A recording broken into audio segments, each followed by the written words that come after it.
Hello everyone, and welcome to another episode of Musso podcast. It's another Monday, and we hope you guys are planning on having a good week. We're your hosts, Ndengone, Hadi, and Jama. And on this podcast, as you know, we share a microphone for fresh conversations on current affairs and women's realities beyond a single story. And today, before we move ahead, we would just, begin with a trigger warning. We're going to be talking about sexual violence. But before we get into it, I'd just let these ladies tell us how they're doing this week. Jama? I think I'm tired. Yeah. Will that ever change? I need a break. But I'm doing good, in good spirits, and looking forward to the conversation. Ooh, and how is our Miss America, Hadi Cisse? First of all, I don't claim this country. She just has to be chaotic right from the first minute. Can you imagine? I claim Atlanta, but I don't claim America, Okay. But okay. I'm here, same as Java, tired. I think I've gone to the point where, every week you're like, okay, but when we get to this day, or when we get to this part of the month, things will slow down, but then more work comes on. Yeah. And there's just no end goal. There's no end in sight, okay? So that's kind of where I'm at. So I've just been like, okay, you know what? I'm just living and coasting through the moment. And for How you, are you, Lone? I'm okay. Surviving Gambia, That's a whole They thing. can be a barrel, but we're here. We're here, we're surviving. So it's all good. Just further checking with you, Hadi, how's the PhD going? Lone, why do you like to choose violence? I hope she's not No, going to I'm ask just me checking anything in as on well. you. I'm just checking in. Just checking if you're fine. Why are you asking violent questions? The girl said she's tired. Violent questions. Okay, fine. You can ignore the question. Tell your mom the dropout. I don't even have any questions for her. Drop out on 3. But anyway, yes. No. To get into this week's topic, we chose a rather trigger warning quote, but it's an excerpt from a poem by Wadzan Shiri. If you know her, you know she's one of our favorite poets, and the poem is titled "The House." And this excerpt goes: "I should tell you about my first love, who found a trapdoor under my left breast 9 years ago, fell in and hasn't been seen since. Every now and then, I feel something crawling up my thigh. He should make himself known. I probably let him out. I hope he hasn't bumped into the others, the missing boys from small towns with pleasant mothers who did bad things and got lost in the maze of my hair. I treat them well enough. A slice of bread, if they're lucky, a piece of fruit. Except for Johnny with the blue eyes, who picked my locks and crawled in. Silly boy, chained to the basement of my fears, I play music to drown him out." Oof. Okay, so this poem is about her story with her body. I think it's a good way to get us into this week's topic. And for the last time, I'll just repeat the trigger warning: sexual assault, sexual violence. And okay, so we chose this topic because from our experience, personal and professional, we've realized that the Gambia has a huge sexual violence problem. It's a reality that a lot of us are faced with at home, at work, at school, everywhere we go. Basically, people, especially women in this country, face or encounter various forms of sexual violence, from the slight ones, or what we deem the slight ones in this country as sexual street harassment, catcalling, gairomanyula peace, and things like that, to being molested and being abused at home by close family members, relatives, at school by teachers, maybe even at your madrasa, or at the church, wherever you go. Basically, yes, we recognize that young men in this country also encounter sexual violence, and due to the nature of our society, they're usually not able to speak up about their experiences. But this episode is largely going to focus on the impact of sexual violence on young girls and women in this country. And to begin, we want to explore gender roles and gender relations as children, and how this plays into the sexual violence problem that we have. And Jama, would you want to get into that? I think really we're thinking of this also from the perspective of grooming, and how especially little girls or young girls, adolescent girls are groomed into inappropriate sexual relations that are basically sexual abuse, sexual violence. And obviously thinking of how it has been normalized in our society as with even the games we play as kids, Papa Akiyai, and it goes beyond just the what's termed harmless toga ak potyak banta yek lifinek to the scenes where it's like, oh, goody jatna name them titty, and what you're expected to do with that name them titty, And so for me, it's really how do we think about that start, like really that early? How do those games contribute maybe to what we see manifesting right now as forms of sexual violence, cases of sexual violence? Because you realize also when those games were played, sometimes it's like the guy is always older, the girl is much younger. How does that translate into what we are seeing as grooming, sexual grooming, I guess, in present day, or basically when we just start to get older? And for me, really, that's what I'm thinking of, and also just the relation of smajikar smajabar. You see a little kid, and it's normal for a lot of people. Kima smajabar, and when you over community, $5, and that's like the pants banging me.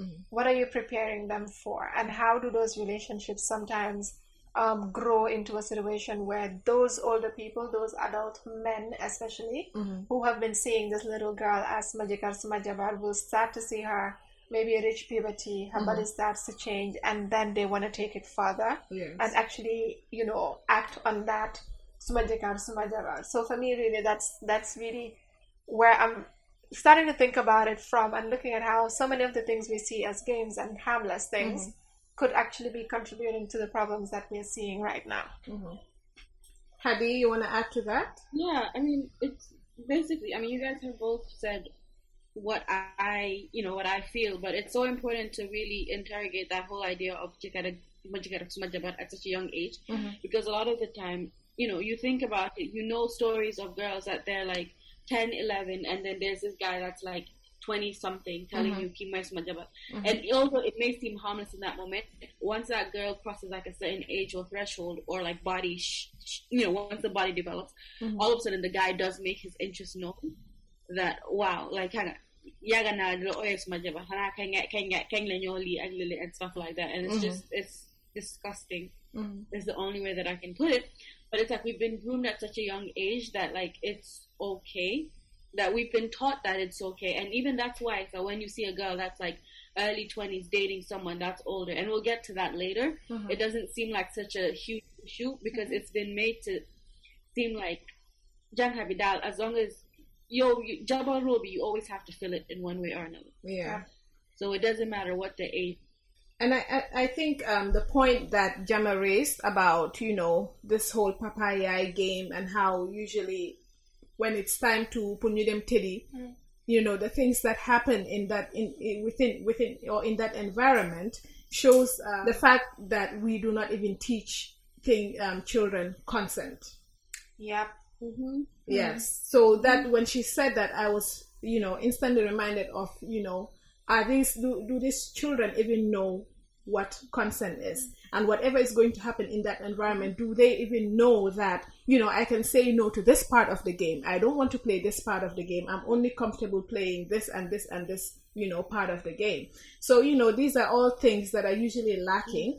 And I think it's important that we focus this episode actually on grooming, because grooming even goes beyond the games that these kids are playing, and how that impacts their decisions basically as adults, but it also comes to, like Jama said, the familiar roles in grooming. When an older person is coming and giving this child gifts and money and things like that, talking about, ki sumajabala, sumage mom like taka, and things like that, and how that is basically conditioning the girl child that, you should be comfortable, or you should accept advances from this man, because this person is someone, who we see as a person who's meant to have, that form of intimate relationship with you. Because, I think, personally, that it's a very deep thing to say. And it also gives, I think our society also gives older men a lot of access to young girls. especially through these practices like Sumajika, but it gives older men a lot of access to young girls, and not only access but unmonitored access.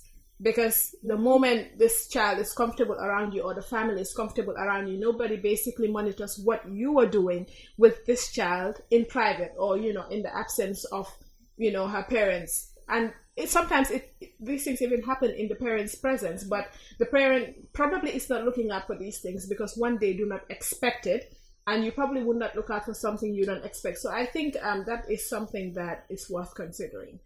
I think in some cases even I think some parents actually see it and just turn the other way. Mm-hmm. You understand? And it comes back to the point around kidenyo johe $5 and the next time we yokako.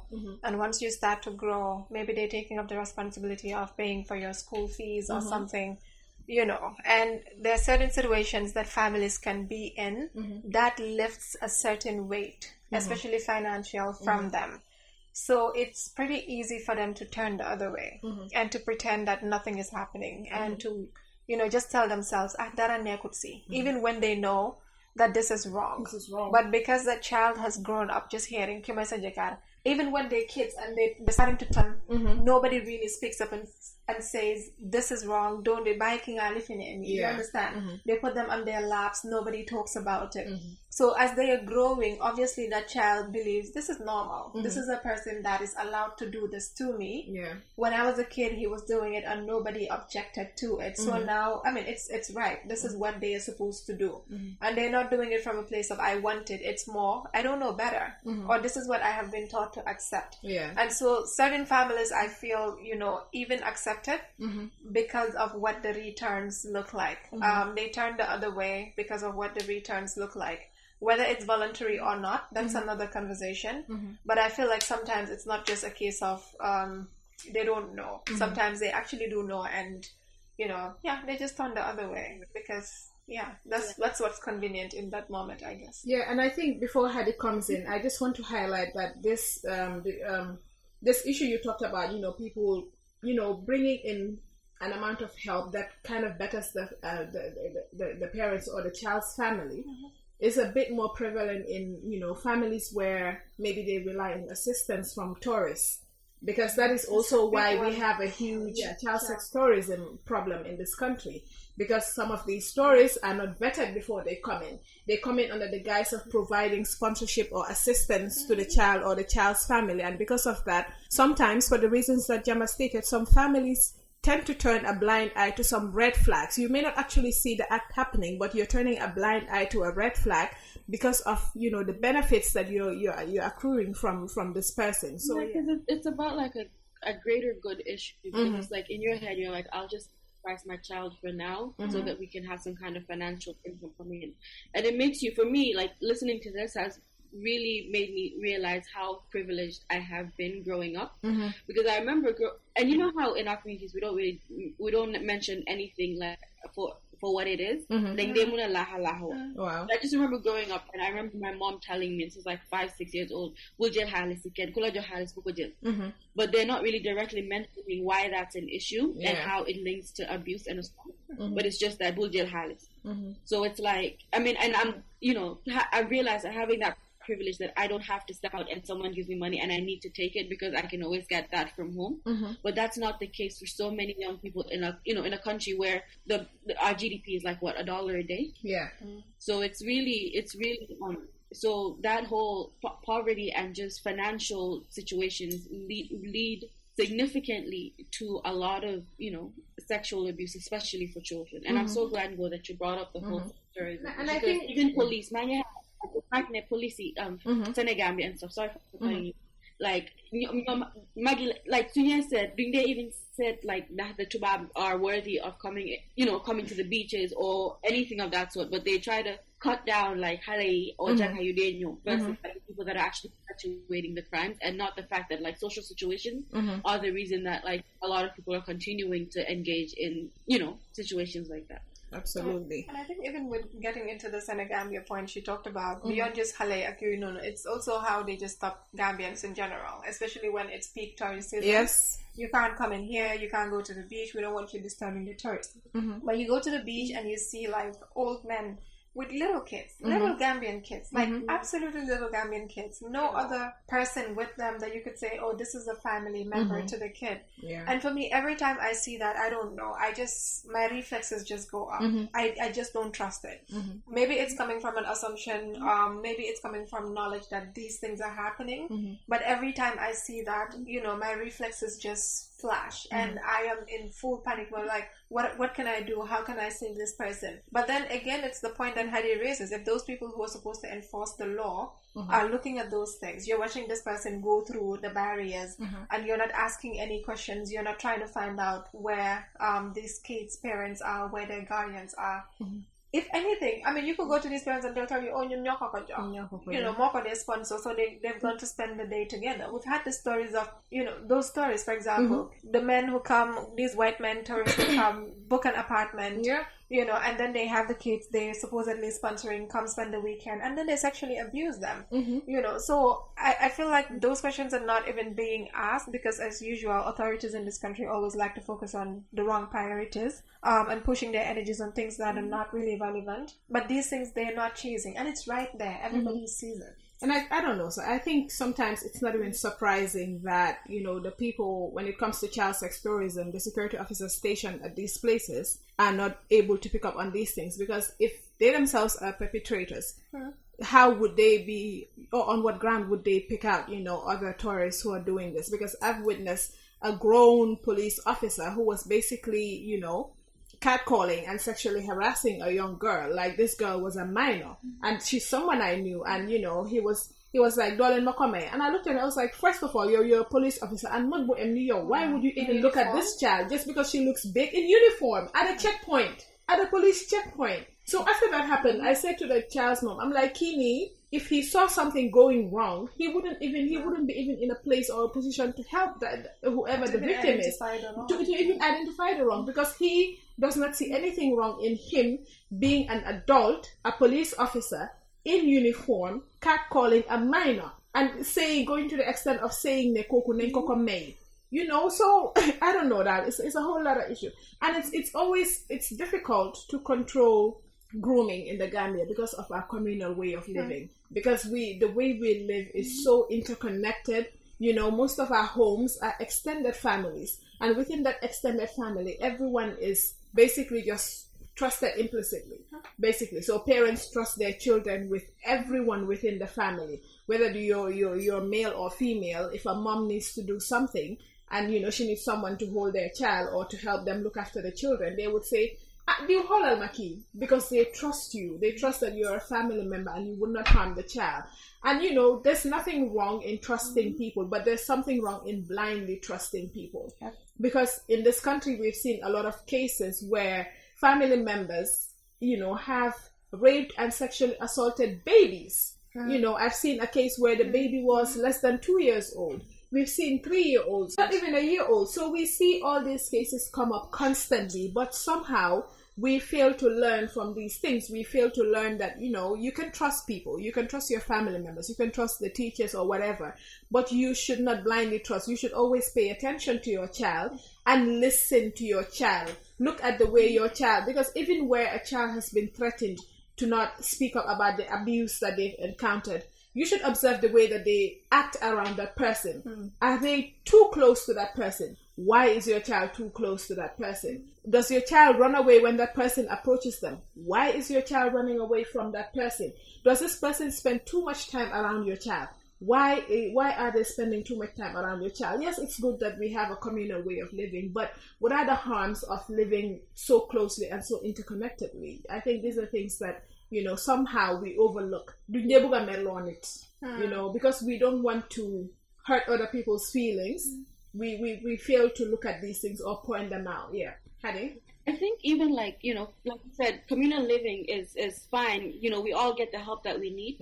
But the problem really lies in the fact that, again, we do not talk about the possibilities of violence and sexual violence in those spaces. So you're not sending that child in to just be very naive about it, and you're like, obviously this is for children that are able to talk, but Yanko, and be careful that these and these things can occur, and if anyone does so and so, if anyone touches you in this way, if anyone says something to you in this way, come back and talk to me, that's something else. But we send them blindly. We refuse to acknowledge that people that we're related to can be predators, number one. So it's like, how are you, if you're not acknowledging that your brother is a demon, how is it safe to put your child in that space? We have to be careful with who we're leaving our children with, because even if that person has not been a confirmed sexual abuser, you can still tell, and there's signs. So it's just you denying that, okay, the person I'm related to does so and so, but you know it, and then you're putting your child in that situation where it's possible that they could do so and so to your child, but your child won't even be able to come back and tell you anything because you've been in denial your entire life. And also the fact that, even this communal way of living, also, like we said, it gives too much accessibility to predators. They access children, pedophiles access children too easily in our communities. It happens too easily. And it comes from the fact that at home, nobody's really paying attention to this person and how he deals with children. And at school, does the Ministry of Education vet some of these people who are coming on as teachers? I know it's very difficult to, vet someone to determine whether this person is, an abuser or a pedophile or something. That's very difficult. And it's probably unfair to require the ministry to have to do that with every TS. But then, have they put in place strict measures in schools for them to deal with cases of, sexual abuse, sexual assault, and grooming? Because, we have a lot of teenagers, a lot of school-going children who have been, quote-unquote, impregnated. To me, that's rape. They've been impregnated by their teachers. And for it to get to a point where that child is impregnated by this teacher, there had to have been a whole lot of grooming in getting this child to trust you enough to be comfortable around you, to come to your private space, and for the child to also let you do things to them. That is all grooming. Grooming is a process.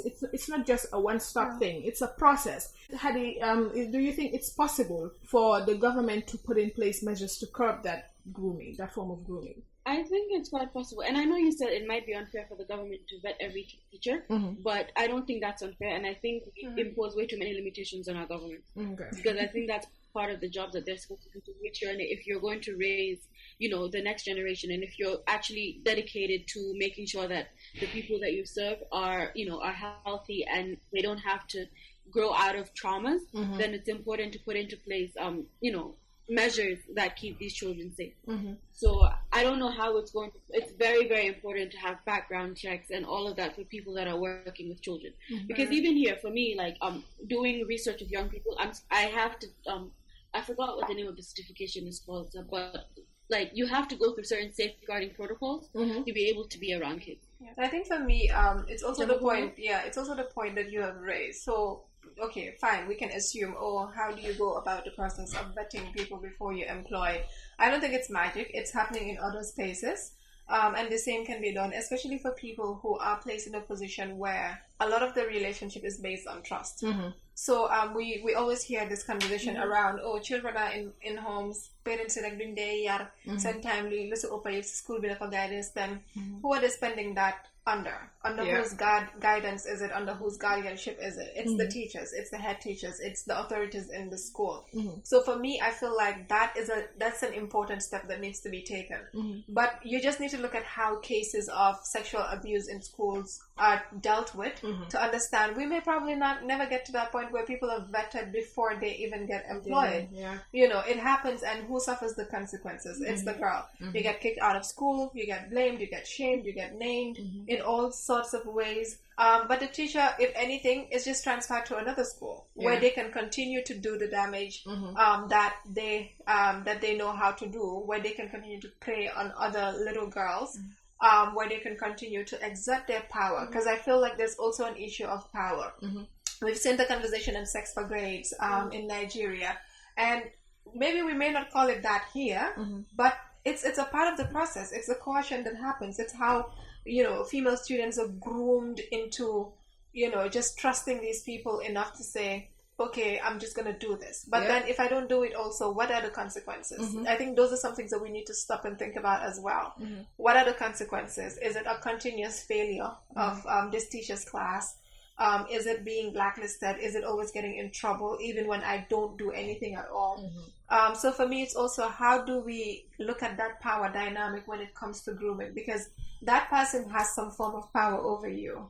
And it's not just political power, it's not just financial power. They have some form of power over you that they are using to get you into a space where you can trust them, where you open up to them, and then what you open up about, especially your vulnerabilities, that's what they prey on. Yes. So once you open that door, they're able to get in and just have you on a hold that might be very difficult to release yourself from. So it is a huge problem, and I think as a society as a whole in FATSA, we just need to have an honest conversation, about how we treat sexuality, and this is not even your intimate relationships, but how we even observe and the comments we make on people's bodies, especially when children are going through puberty. You would see a young girl who was, small and tiny, and as soon as they hit puberty, their breasts start growing, maybe they start putting on a bit of weight, they're looking more quote-unquote womanly or voluptuous or whatever, and then all of a sudden all these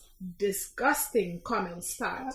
And the comments are not just things you experience from, outside the house, but they begin from home. Your ligi nakanga emni, holasa wang me nakala look how big your backside is. Yeah. Look at your breasts. Your breasts are so big. And these things are all things that are very harmful because you're sexually harassing the child. You're sexually harassing the child, and that's the reality. And this happens too commonly. No, I think it's really true because I'm thinking about the fact that once you're so used to hearing people make all these comments, and it leads to insecurity. And once you're insecure, the first person that shows you some kind of attention, the first person that tells you, "Oh, I like your body," you go for them. Yes, it's a lot. It is a lot. It is, and the sad thing is, Tamit, it doesn't even stop after you've gone through puberty. Comments on your body would go ahead way into adulthood. If you have a certain body type. I think we've had this discussion before when we were talking about modesty. When you have a certain body type also, you're not expected to wear certain things or, act in a certain way. And by certain body type, I mean when you're fat, when you're big.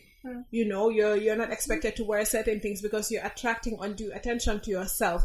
Yange faru is the word we use. Yange faru gori, yange jayu, yo legi danga jayu, motax ngay def ni. So in that thing that is regarded as you faruing or you jayuing, nobody would regard any violence that occurs to you as a problem because basically you ask for it or you call for it. Yeah. No, ladanga speak. So it's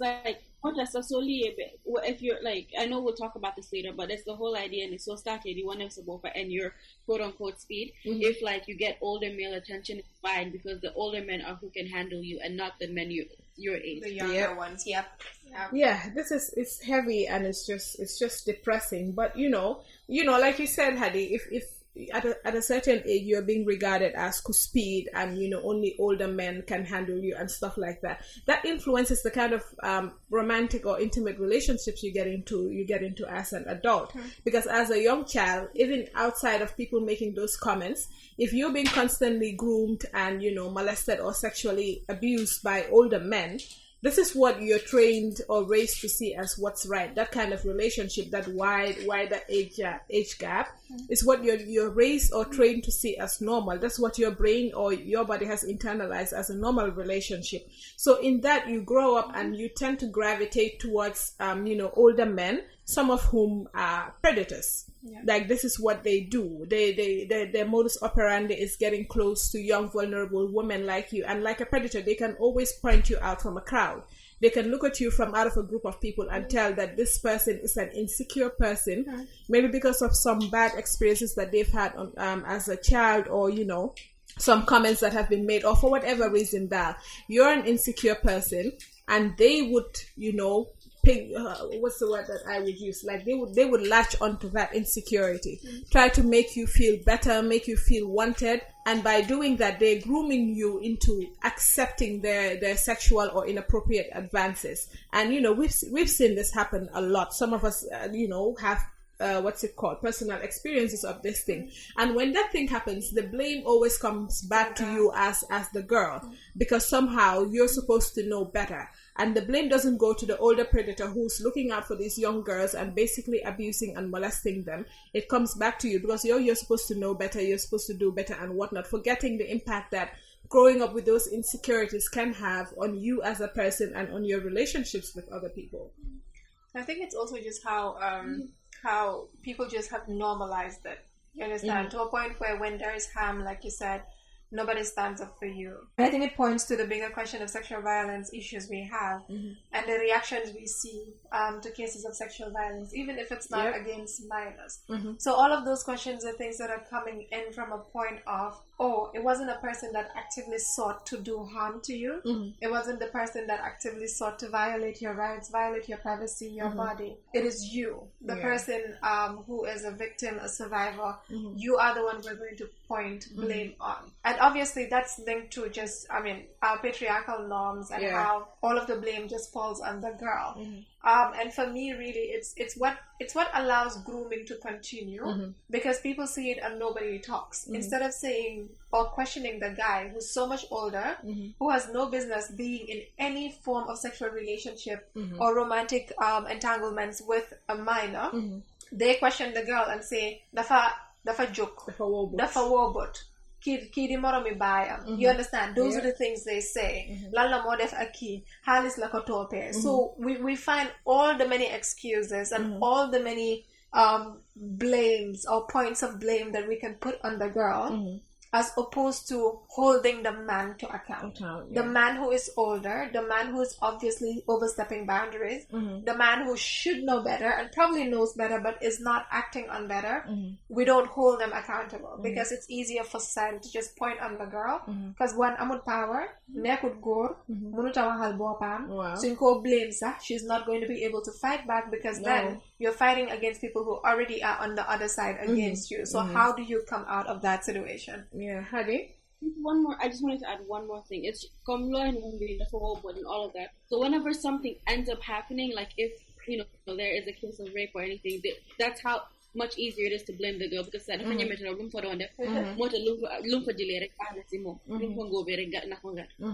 so it's like you're ignoring the fact that like this girl is completely, she's young, she's vulnerable, the brain is not fully developed. There's so many different things that we're not touching on, but then it's easier to blame her than to let men be accountable for their actions. And I think it's important that Gemma said, sometimes the victims are not even minors, but they're young women who are very impressionable, and predators would always, point that out, and they would manipulate that to their own advantage. And, it's a lot.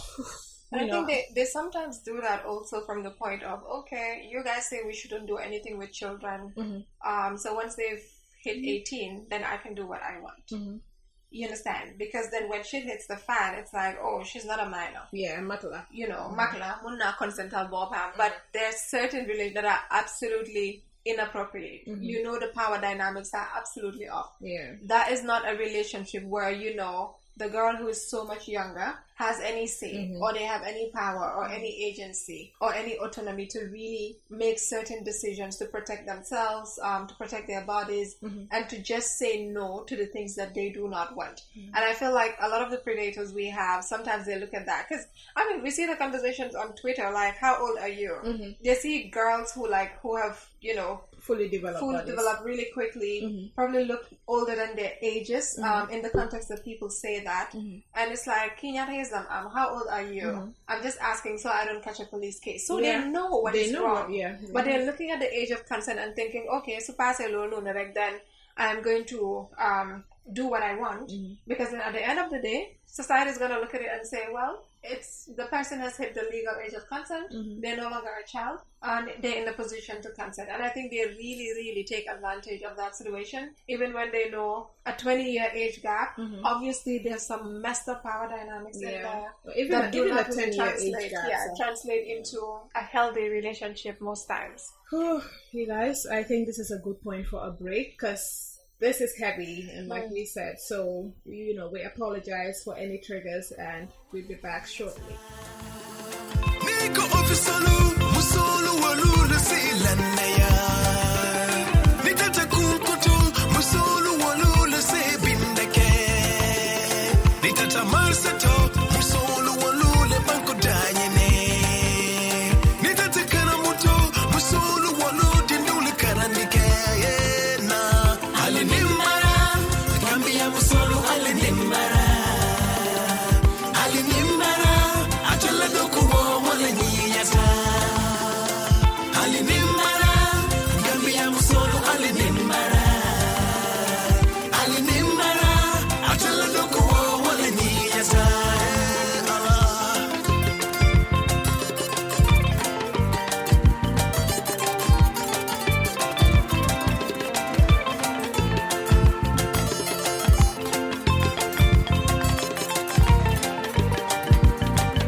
yes, we needed that break because this is heavy. But, we're here and we have to talk about these issues because we need to talk about these issues.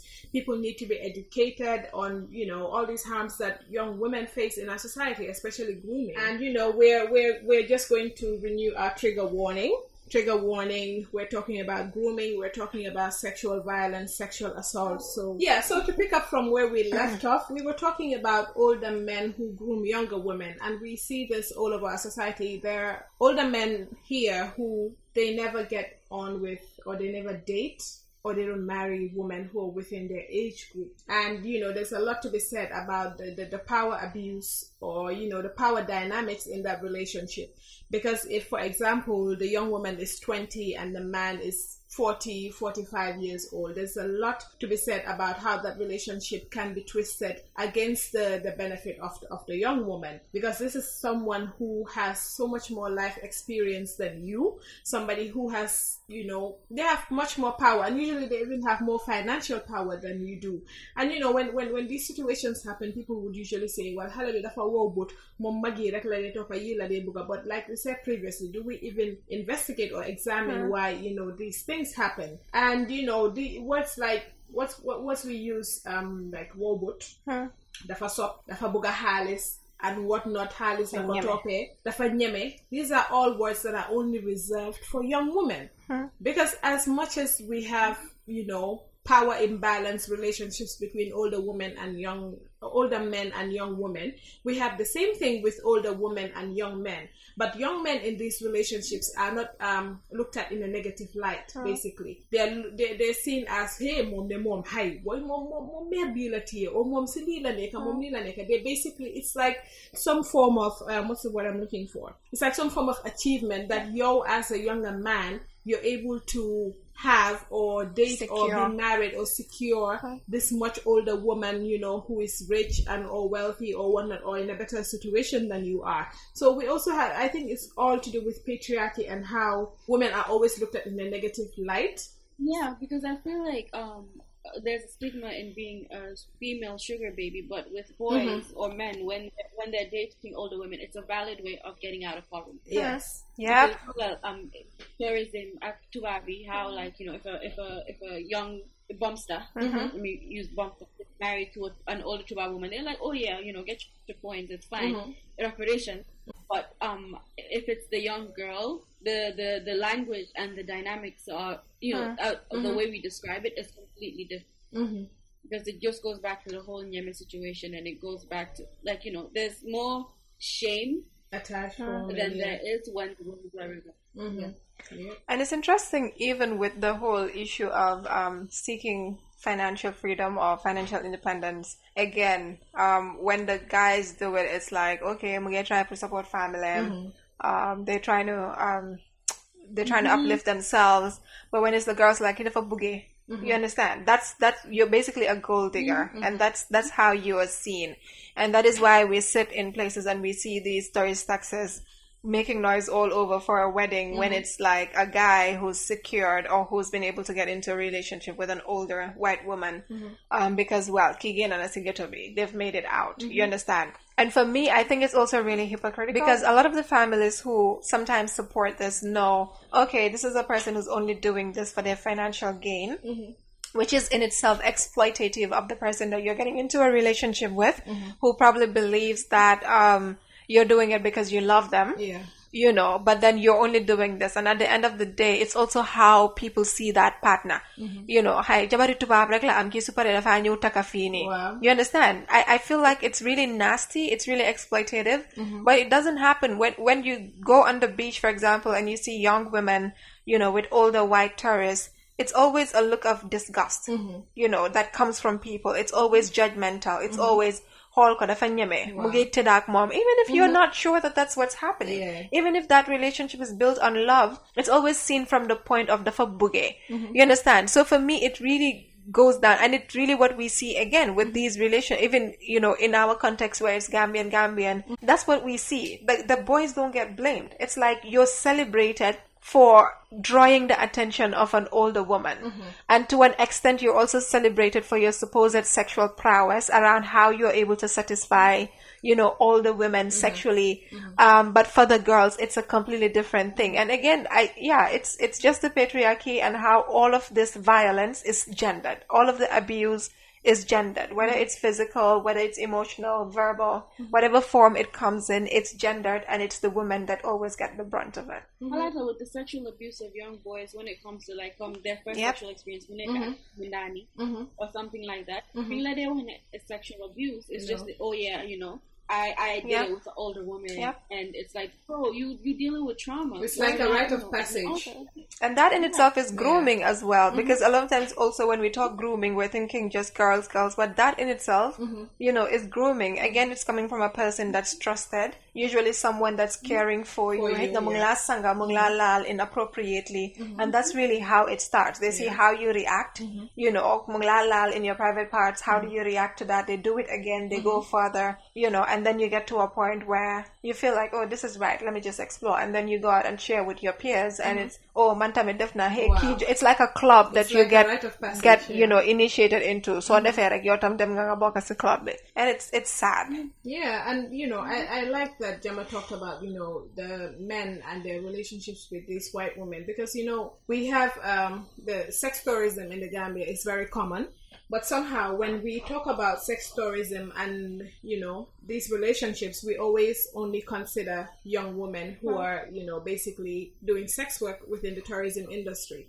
But we do not talk about the young men who are also within that industry and are also engaged in sex tourism. Because, they sleep with some of them, not all of them, but some of them sleep with these stories for money.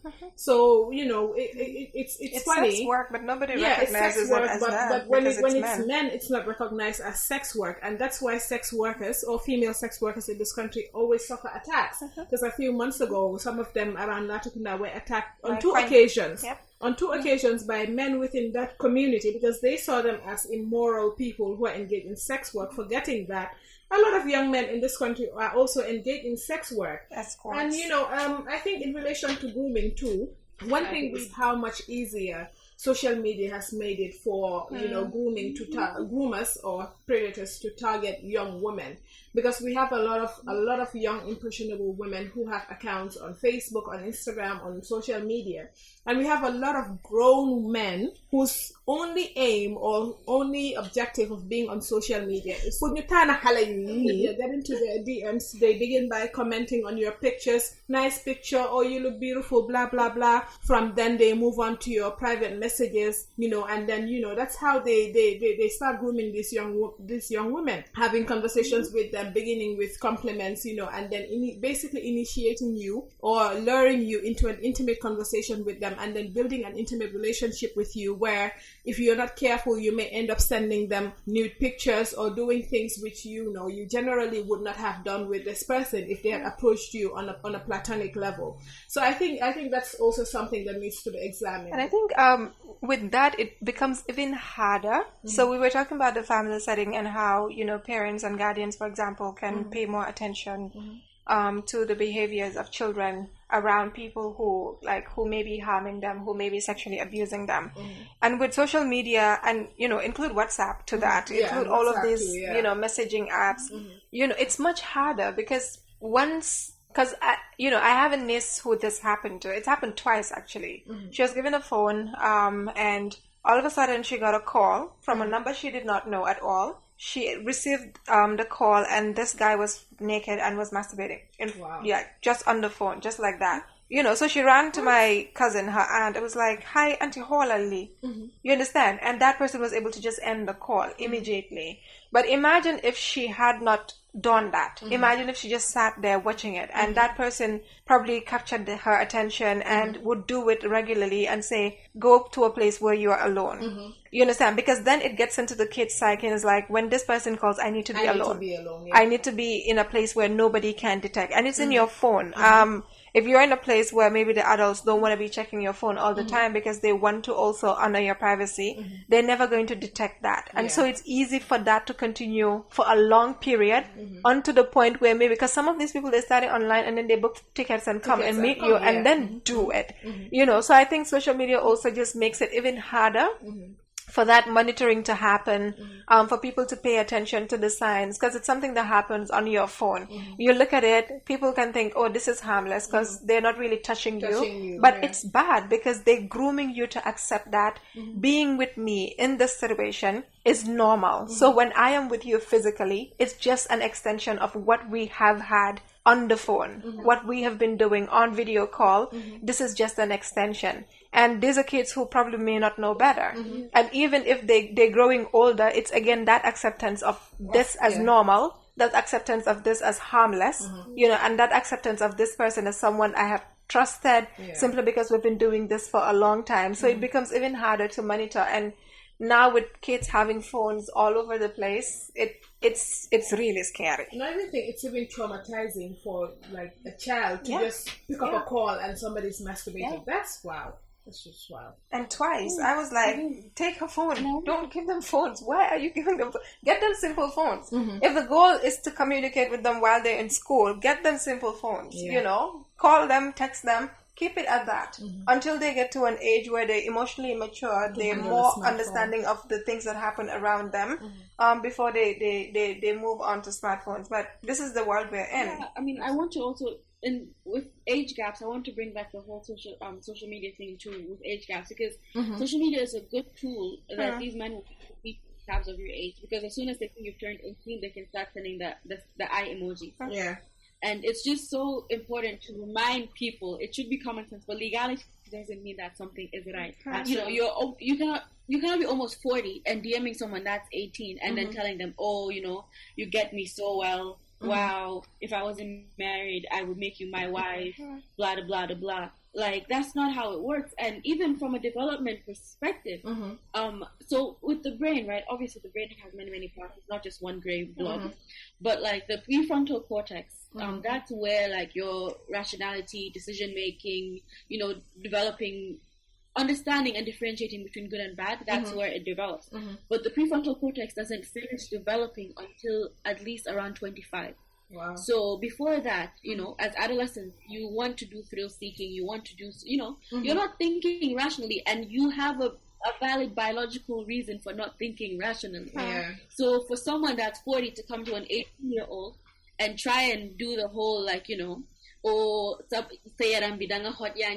so smart, you get me, blah, blah, blah. You're lying, because you know that her brain isn't fully developed. Like, for a fact that, she's not fully developed where she needs to be mentally for you guys to even have a relationship that's capable of achieving something. And first of all, you're most likely cheating on your wife, too, to begin with. So that's also another reason why I kind of don't recommend, dating or serious relationships before a certain age, because your brain is not capable of handling it. But then if you have someone that's grooming you, someone that's much older, coming and telling you things that they know that will work because they know that you want to hear it, it's just a recipe for disaster. And it's stuff that you end up having to, if you're 18 dating someone that's 40, maybe until you're 26, 27, you don't realize how much of a traumatic incident it actually is. And then you sit there and unlearn and heal from all of that, and then learn what a proper healthy adult relationship is. And I had this conversation with somebody, and that person was a much older person in their 30s, and he was having a relationship with a girl who was just barely 20. And I was trying to point out to this person that, listen, you are claiming that this child has changed your life and whatnot. This child is not even mature enough to change her own life. So how can she change your life? And that, this relationship is even fucked up from the beginning, because there's a power imbalance. You're more mature than this child, way more mature than this child. And I would, I continued calling her a child, because I was like, she's a child. She's 19, turning 20. She's a child. And you're more mature than this child, and you're obviously in a better position to manipulate her thoughts, manipulate her beliefs, manipulate the way she lives her life, because you have that power over her. She would look at you as an authority figure, even though it's an intimate relationship. She would still look at you in that way, as in, come back. And come back, turn up to be in a relationship with this person. But this person was not about to hear it, because, I love her, she loves me, she's changing me. That is a whole lot of bullshit. Please. And like Hadi said, dating before a certain age do not recommend, because I don't know about you, but like I've made certain mistakes that I look at now and I'm like, why did I even think I had sense? Because clearly I did not have a brain back then. There's a lot to be said about that, and also how, you know, sometimes grooming and even sexual assault in general is a way of men exerting control over you.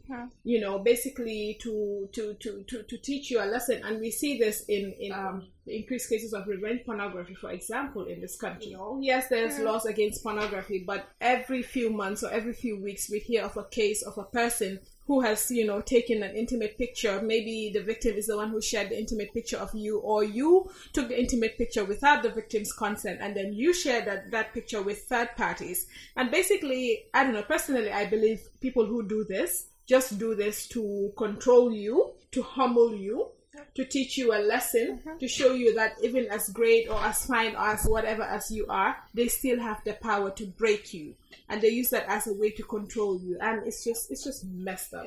I think that conversation about breaking you is one that we should have, because you see, like you said, for example, earlier on you spoke about how they can view you or they can see you among a group and can easily identify which one of these I can easily manipulate. But I think it's also how they can see somebody who is confident in who they are. They're working towards achieving their goals. They're working towards success, and they're achieving those goals that they have set for themselves. And they feel, oh, I need to cut their wings. I need to humble them. I need to break them, basically. I need to exert some form of power and control.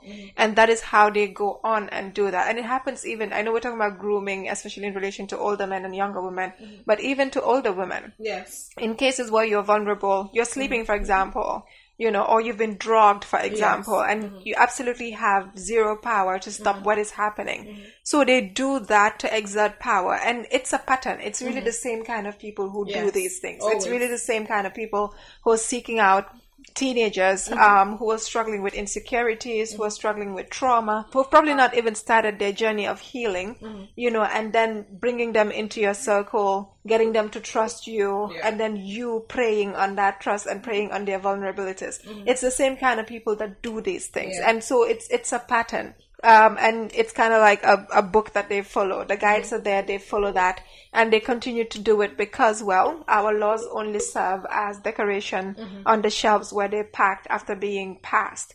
And that's the problem I think we have, but also just how society, again, doesn't offer any protection whatsoever. So if the law's not working, how do we ensure we're actually supporting these victims through the process of healing, but also coming together to rally for justice? How do we ensure if the authorities don't want it, the people demand it, understanding that we are the ones with the power to demand this from our authorities? I think, you know, these are it's clearly a power issue. It's sexual abuse, it's sexual violence, it's an issue of power.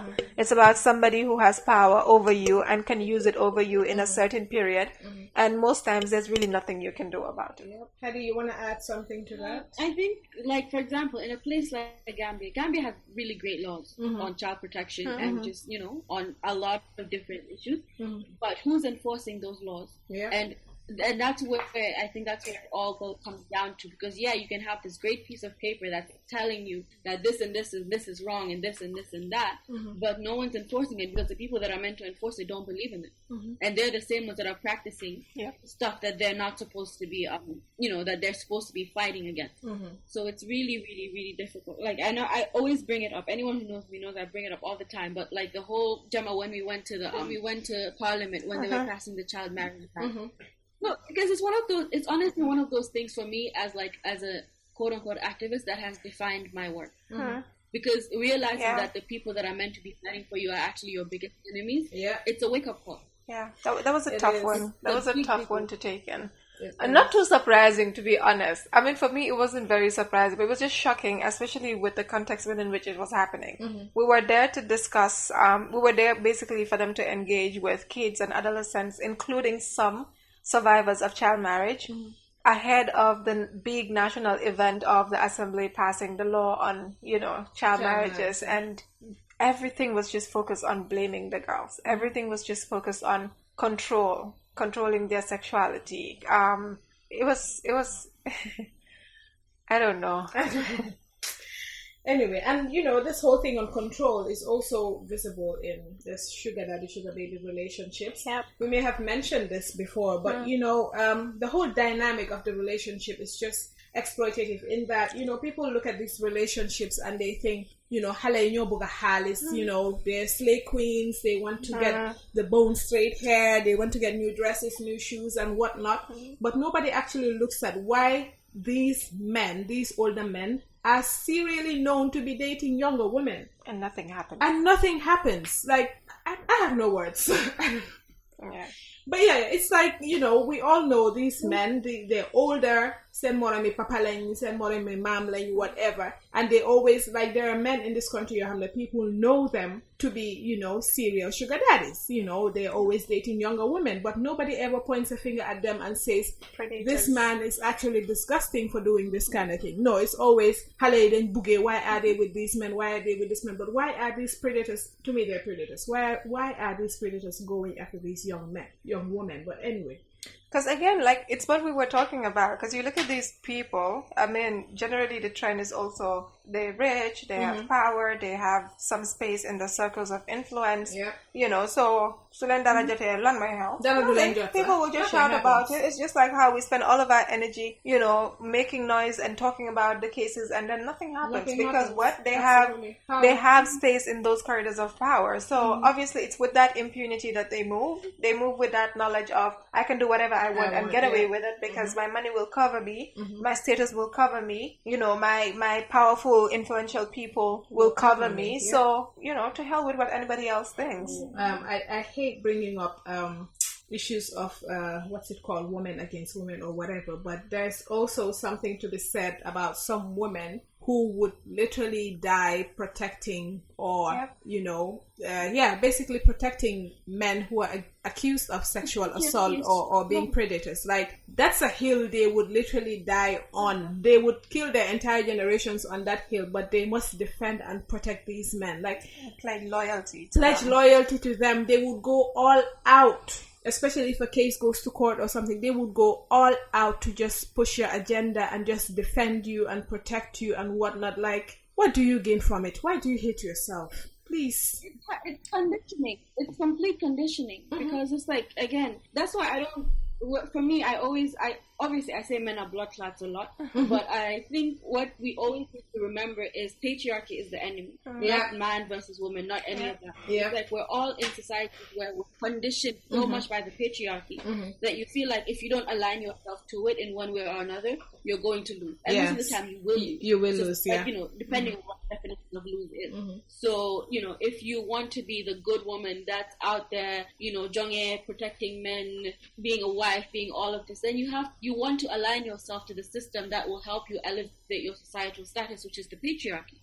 So it's like these women sitting there, because it's the same women that are sitting there defending men. Those are the ones that, will believe in FGM, will believe in a lot of other practices that they know are harmful, and a lot of thoughts and ideologies that they know will bring about issues. But then again, they know that by aligning themselves to that, they believe, not that they know, but they believe that if they align themselves to that, then the effects of patriarchy will be less harmful, because then at least they will have a man that will protect and believe in them. Even though men will not even do that. Yeah, sometimes, when you talk about these things, the situation seems bleak, but, we cannot give up. We cannot give up. We will not give up. We will keep fighting, and, wherever we stop, I'm reassured. And, I look at some of these women who are younger than me. I look at them and how fierce they are, and how unapologetic they are in their beliefs, and I have hope. I have hope that, the torch would be passed on. There were women who came before us. They fought the fort, and, they passed on to us. And I believe, even if it doesn't change 100%, things will change. And one of the evidence of that change happening is the recently launched the Victim Helpline. I think it's a collaboration between NGBV and the government and some other people. And it's 1313. So if you're listening, this is a helpline that you can pass on to, your sisters, basically all the women you know, pass on the helpline to them. You're experiencing any form of, you know, violence, sexual violence, gender-based violence, you know, even if you feel like you're being intimidated or, you know, being forced to eventually do something, this is a number that you can call, and, you know, they would provide the requisite assistance to you. It's 1313. It's a helpline. I think it's toll free as well. Yeah. So you don't even for all networks in the Gambia. So you don't even need credit to call. Just dial the number and somebody would pick up, and, you know, they'd give you the help that you need. So I think that's a good place to end this week's episode. But, you know, as usual, on a lighter note, before we close, we would want to highlight our Musso of the week. And Hadi, could you please do the honors? Yes. I mean, and also, before I even go into the Musso of the week, I just want to say that if this episode is heavy, please take a second, take your deep breaths and do what you need to do to center yourself. Understand that the struggle that is shared globally, and, you know, as women, we are here for you, we're your sisters, and there's always a lot of resources to look into.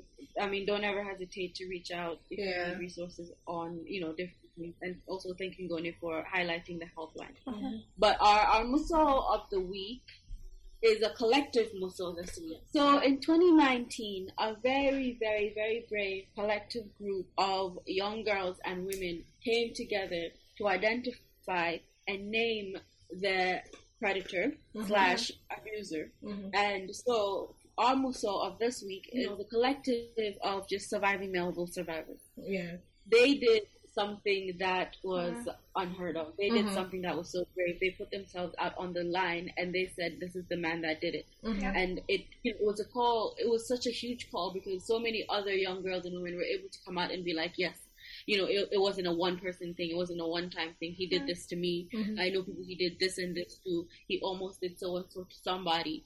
And, you know, it's a big thing. I don't think we realize how much of, you know, how huge it is to decide that you're going to say that this happened to me and this is the person that did it, especially in our communities.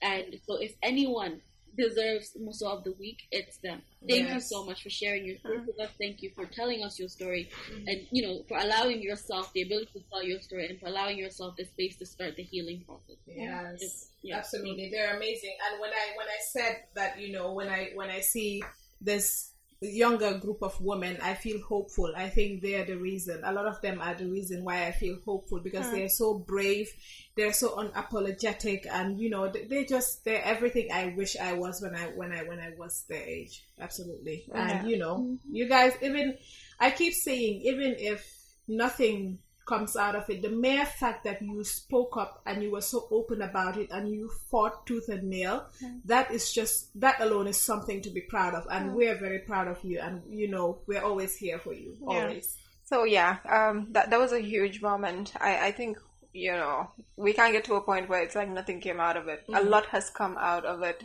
even though obviously justice is still not something that these girls are probably thinking they can get. But I think just that act of coming out in Gambia, you know, and naming the person and being gaslighted and watching him get supported by media and, you know, his crew, and still, I think even we're still seeing him freely expressing his views, freely abusing these women and doing whatever it is he wants by people, women in this country. Who always get up and say, we're about women, we're about the cause, but these are the people who are uplifting him. I think that is a huge slap in the face. But what we do want to let you know is we believe you. We stand with you. We continue to fight with you. We'll continue to amplify your voices in every way that we can. And thank you so much for your voices. Thank you for your service. So but like Hadi has said, take time to center yourself, center your needs, center your feelings. And understand that we're all doing this work together. And one more thing, I think it's so important to remember that no one can force you to forgive anyone, especially in our, you know, in our community where we're so big on fake violence. So it's important that, like, you know, and especially from people, older women that you think you trust, that are in important spaces, that are also friends with these abusers, they cannot come and tell you to let stuff go, because you're the one that dealt with it and you're the one that continues to deal with it. So they can't tell you to let go of something, and they can't tell you that, oh, okay, but it happened, so just move on from it. No, take your time and really focus on your healing.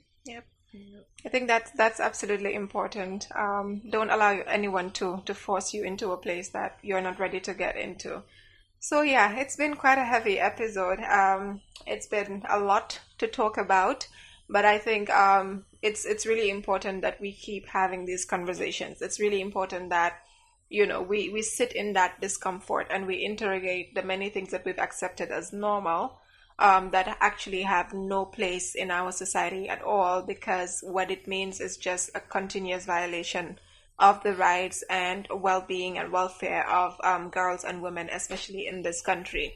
So if you've listened to the podcast right on to this point, thank you so much for sticking with us. We would love to hear your comments. We'd love to hear your thoughts on the topic. Feel free to reach out to us and just send us your feedback. We love hearing from you all. Thanks. And if you want to reach out and hang out on the socials, our Twitter is @Musso Podcast. Find us on Facebook @Musso Podcast, and on Instagram too @Musso Podcast. Once again, thank you guys for tuning in this week. We hope that you liked the episode, and as they said, we're waiting for your feedback. And we would also like to thank Right Click for, as usual, their assistance in producing this episode. Ibujaite, hit him up for your production. Amazing person. And, we're truly grateful. So, goodbye and see you next week on a probably or possibly much lighter note.